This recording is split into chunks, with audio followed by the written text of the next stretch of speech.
I'm a recovered chronic insomniac and a certified sleep coach, and I just experienced an insomnia speed bump, meaning that I had not had any symptoms or feelings about insomnia for a very long time, over a year and a half at this point, and I just went through a speed bump. Now I'm on the flip side of it. I'm definitely way better now. But I want to talk a little bit about my experience, how insomnia is genuinely not a linear journey. And I specifically want to speak about this not to scare you, but to empower you to truly remove the expectations on what insomnia recovery needs to look like. Because there's this huge amount of pressure that we all individually put on ourselves that recovery needs to look a specific way, that we can never experience anxiety and fear around sleep ever again. And that sheer amount of pressure and that expectation alone can actually trigger you into a place where you do experience speed bumps. So I just want to speak honestly about my experience, how this happened, what I've learned in this process. Because ultimately, yes, I'm fully recovered. Yes, I'm a sleep coach and I help people with this every single day. But still, I'm still human. And that is important for me and all of us to really remember. So let's talk about what actually happened. And before I even experienced the speed bump, I hadn't had issues with my sleep or feelings or anxieties around sleep at all for over a year and a half. So this was definitely a little bit of a shock. I spent the winter abroad in South America with my partner and with my family. And whilst being there, he didn't snore at all. So he does have tendencies to snore sometimes, but he's a no snorer because he's got a deviated septum. And me being quite sensitive to sleep, have always been somewhat irritated when and if he does snore. But being abroad, he didn't snore at all. And as soon as we came back home and it's still cold, it's still winter, these apartments, they have the heating on, it dries out the air.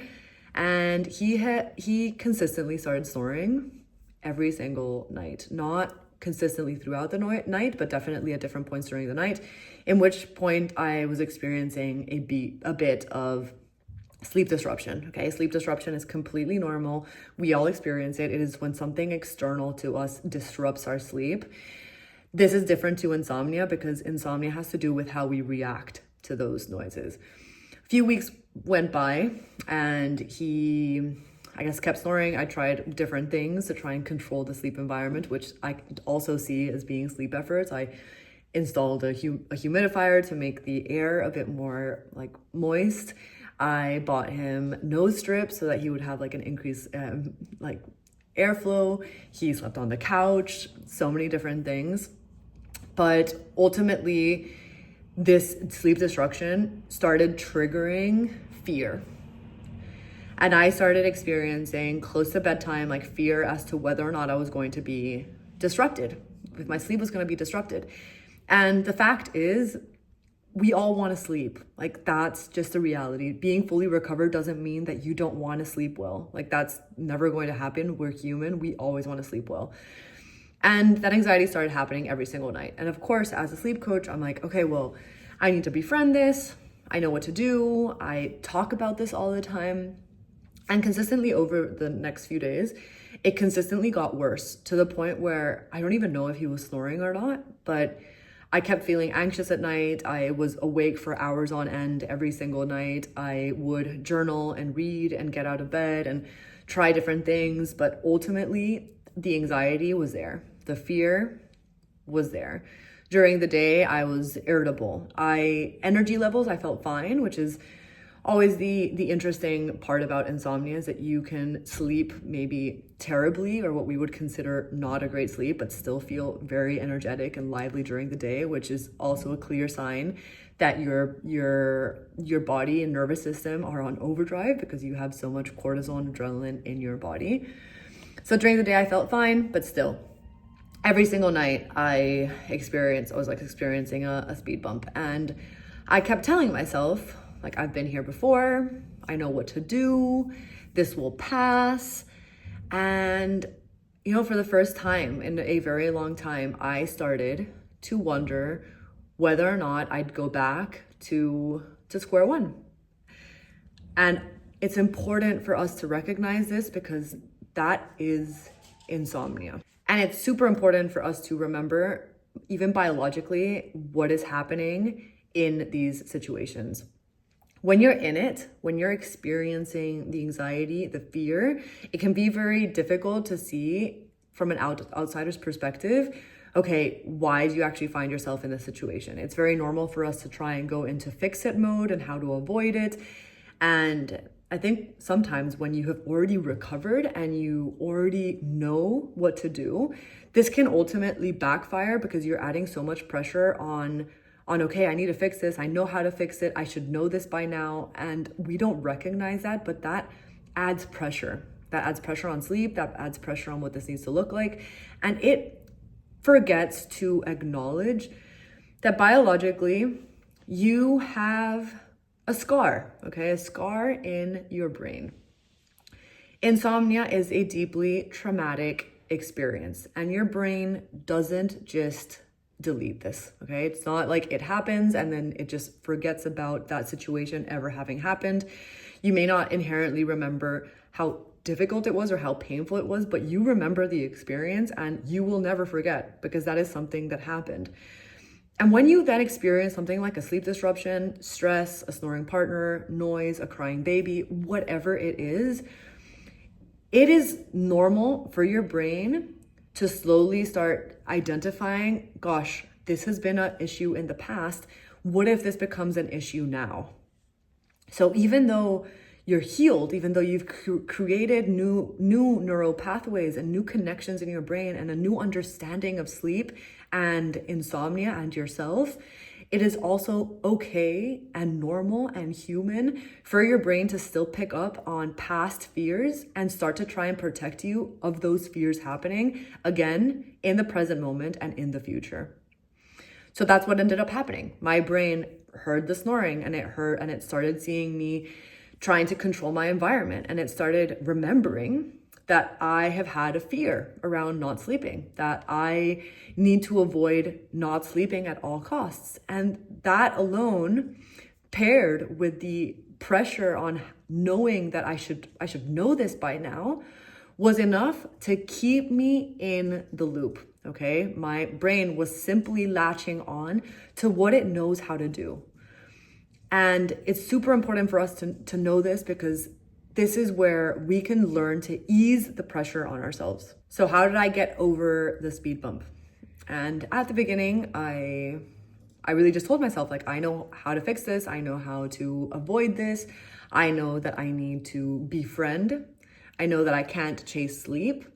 I know that I can journal and I can process my emotions.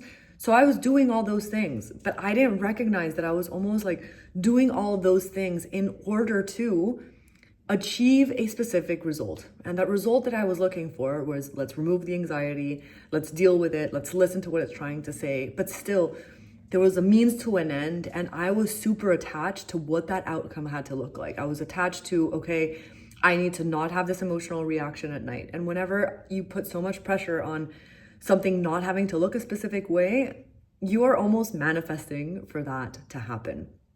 So I was a bit lost. Honestly, I started getting quite frustrated, quite sad about the situation, and so much so that I reached out for help. I contacted a fellow sleep coach who I really look up to and respect. And I was open and honest about where I was. I told her that I felt like I had imposter syndrome, that it feels weird to call myself a sleep coach, yet be in a speed bump to begin with. I said I needed help and that I was wondering whether or not this was common and normal.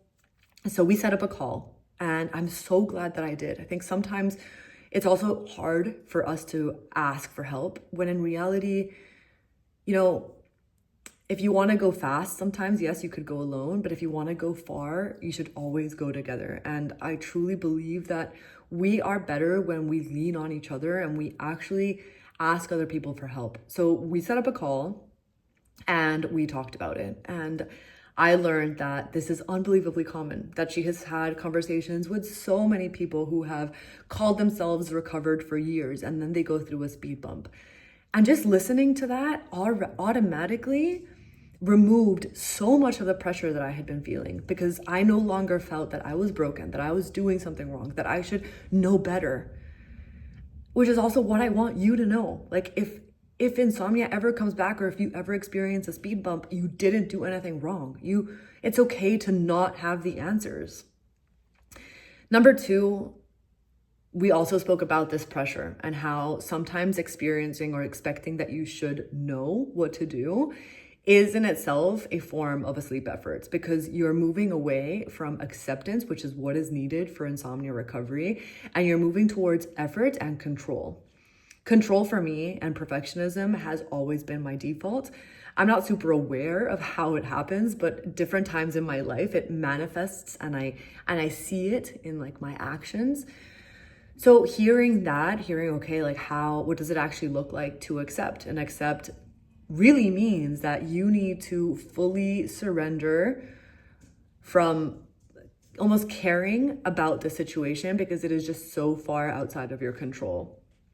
And in speaking to her, which is where I see the power of speaking to coaches or speaking to people who have recovered, or speaking honestly and openly to a loved one, we can learn to accept and surrender to our humanity. And that in itself, I went on to sleep perfectly that night, and I went on to sleep perfectly the night after. And I started realizing that I was monitoring my sleep, that I was trying to get into bed at a specific time, that I was trying to avoid my partner from sleeping, and removing those expectations and simply accepting and allowing my body to do what it is designed to do has removed so much pressure and also so much anxiety that I was feeling during the day.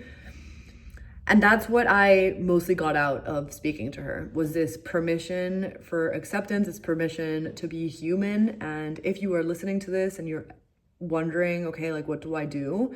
Please just give yourself permission and remove the expectation that you need to be perfect, because that's just not realistic. And when you do have those expectations and you feel like you should know everything by now, that in itself is actually keeping you stuck, as opposed to simply coming back to a place of self-kindness and compassion and removing the expectations altogether. So now I've been a lot better, and I'm also thankful for this experience, especially being a sleep coach, being in this work. It truly humbles me, and it reminds me why I do this work.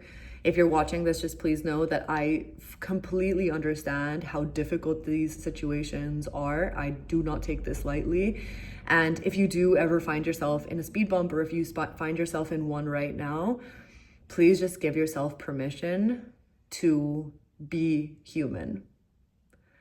And if you do have any questions, any comments, any concerns, then please go ahead and drop those below. And I promise that I will definitely get back to you.